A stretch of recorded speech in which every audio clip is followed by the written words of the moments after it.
भूतिया जंगल हिंदी कहानी।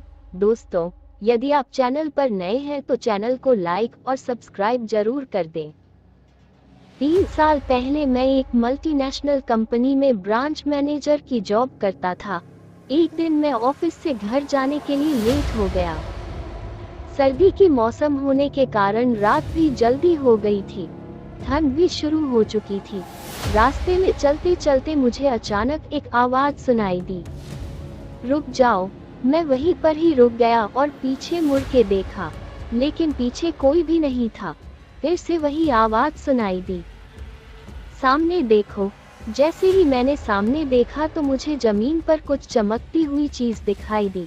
मैं दौड़ के उस चीज के पास गया और देखा तो यह कोई साधारण चीज नहीं थी, बल्कि एक चमकता हुआ हीरा था।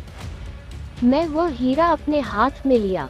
उसकी चमक देखकर मुझे खुशी का ठिकाना ना रहा, लेकिन मुझे कहाँ पता था ये कोई साधारण है या नहीं, बल्कि एक मायावी हीरा है। अचानक उस हीरे में से आवाज आई, अगर तुम्हें और हीरे चाहिए तो इस जमीन को खोदो। इस जमीन के नीचे बहुत सारे हीरे हैं। मैं खुश हो गया। मैंने उस हीरे को अपनी जेब में डाला और जमीन खोदना शुरू किया। करीबन 2 फीट खोद काम करने के बाद अचानक मैं डर के मारे चिल्लाने लगा, जिसके कारण मेरा संतुलन खो गया और जमीन पर गिर पड़ा। क्योंकि उस गड्ढे में से हीरे मोती नहीं बल्कि किसी इंसान का कटा हुआ सर मिला। अचानक वो सर हवा में उड़ने लगा और बोला, डरो मत, मैं तुम्हें कोई हानि नहीं पहुंचाऊंगा। मैं तुम्हें बहुत सारे हीरे भी दूंगा। बस मेरी बात ध्यान से सुनो, मैं जहाँ जाता हूँ वहाँ मेरे पीछे आओ। फिर वो सिर हवा में उड़ा और जंगल की ओर बढ़ने लगा। करीबन 1 किलोमीटर चलने के बाद वह सिर रुक गया। मैं भी रुक गया। फिर उस सिर ने मुझसे कहा, इस जमीन के भीतर बहुत सारे हीरे मोती जवाहरात छुपे हुए हैं। इस जमीन को खोदना शुरू करो। मैं खुश हो गया और उस जमीन को खोदना शुरू कर दिया। खोदते खोदते उस जमीन के नीचे हीरा मोती तो नहीं मिले, बल्कि उस सिर का कटा हुआ धड़ मिला।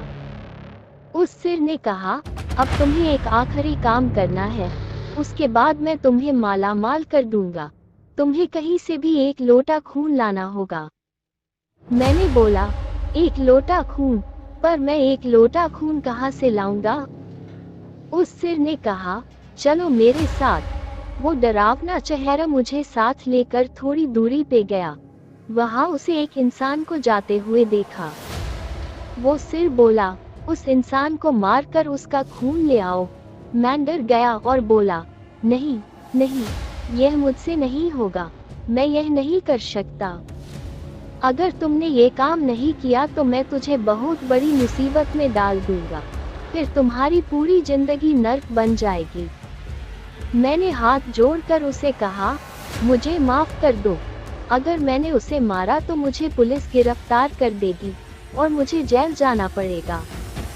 उस सिर ने अपने तंत्र मंत्र की शक्ति से एक छुरी और लोटा प्रकट किया और गुस्से से बोला, अगर तुम मेरा ये काम नहीं करोगे तो मैं तुम्हारे पूरे परिवार को मौत के घाट उतार दूंगा। मैंने मजबूरी में आकर उस आदमी को मार डाला और उसका खून लेकर उस सिर के पास गया। वो सिर खून को देखकर बहुत खुश हुआ और बोला, ये खून मेरे शरीर पे डाल दे। उस सिर के कहने पर मैंने खून को उसके शरीर पे डाल दिया। फिर कुछ ही देर में वो कटा हुआ सिर उस शरीर पे जुड़ गया। ये सब देखकर मेरी हालत अब खराब होने लगी। मैं उस भूत को देखकर काफी डर गया। जैसे ही वो भूत जिंदा हुआ तो जोर जोर से हंसने लगा और डरावनी आवाज में बोला, तुमने बहुत बड़ी गलती कर दी, मुझे फिर से जिंदा कर दिया। अब मैं सिर्फ तुम्हें ही नहीं बल्कि इस पूरे शहर को मौत के घाट उतार दूंगा। डर के मारे मेरे मुंह से आवाज भी नहीं निकल रही थी। मैं अपना जान बचाने के लिए वहां से दौड़ा, लेकिन उस भूत ने छलांग लगाकर मुझे जमीन पे गिरा दिया और बोला, मुझे बहुत भूख लगी है, अब मैं तुम्हारा मांस खाऊंगा। जैसे ही उस भूत ने मांस खाने के लिए आगे बढ़ा कि तुरंत ही उसका सिर धड़ से अलग हो गया। मैं समझ नहीं पाया कि आखिर यह चमत्कार हुआ कैसे। जब मैंने पीछे मुड़कर देखा तो एक अघोरी बाबा खड़े थे। उस अघोरी बाबा ने कहा, जब तुम उस आदमी को मारकर उसका खून ले जा रहे थे तभी मैंने देख लिया था और समझ गया कि कुछ तो बुरा होने वाला है। इसलिए मैं तुम्हारे पीछे पीछे यहाँ तक चला आया और मैंने अपनी मंत्र की शक्ति से उस भूत को फिर से मार दिया। अब तुम निश्चिंत होकर अपने घर जाओ। अब तुम पर कोई खतरा नहीं है। आज भी जब मैं उस बात को याद करता हूँ तो मेरी रूह तक कांपने लगती है। दोस्तों, आपको ये कहानी कैसी लगी प्लीज़ हमें कमेंट करके ज़रूर बताएं और चैनल को सब्सक्राइब करें।